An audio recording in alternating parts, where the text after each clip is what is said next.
হবিগঞ্জ জেলার শায়েস্তাগঞ্জ উপজেলার কদমতলী এলাকায় ঢাকা-সিলেট মহাসড়কে ভয়াবহ সড়ক দুর্ঘটনায় ঘটনাস্থলেই ২ জন নিহত হয়েছেন।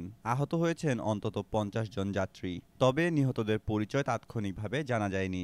মঙ্গলবার দুপুরে এ দুর্ঘটনা ঘটে। স্থানীয় সূত্রে জানা যায়, ঢাকা থেকে সিলেটগামী একটি যাত্রীবাহী এনা বাসের সঙ্গে বিপরীত দিক থেকে আসা আরেকটি রিয়েল কোচ বাসের মুখোমুখি সংঘর্ষ হলে ঘটনাস্থলেই ২ জন মারা যান ও অন্তত ৫০ জন আহত হন। খবর পেয়ে শায়েস্তাগঞ্জ হাইওয়ে থানা পুলিশ ও ফায়ার সার্ভিস সদস্যরা ঘটনাস্থলে পৌঁছে উদ্ধার তৎপরতা চালায়। আহতদের স্থানীয় হাসপাতাল ও হবিগঞ্জ সদর হাসপাতালে পাঠানো হয়েছে।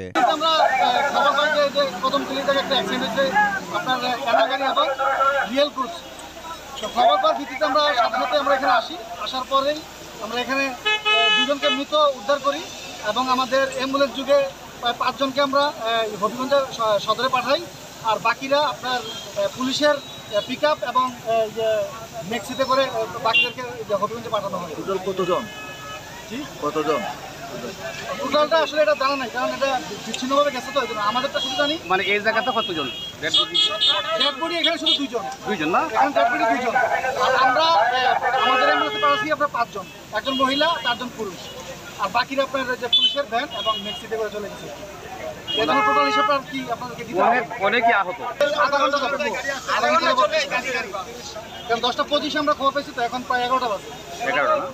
শায়েস্তাগঞ্জ হাইওয়ে থানার অফিসার ইনচার্জ আবু তাহের দেওয়ান ঘটনার সত্যতা নিশ্চিত করে বলেন, দুর্ঘটনার খবর পাওয়ার সঙ্গে সঙ্গে পুলিশ ঘটনাস্থলে পৌঁছে উদ্ধার কার্যক্রম চালাচ্ছে। নিহতদের পরিচয় শনাক্তের চেষ্টা চলছে। এ ঘটনায় মহাসড়কে কিছুক্ষণ যান চলাচল বন্ধ থাকলেও পরে পরিস্থিতি স্বাভাবিক হয়। হাসপাতালে আহত অনেকেরই অবস্থা আশঙ্কাজনক রয়েছে।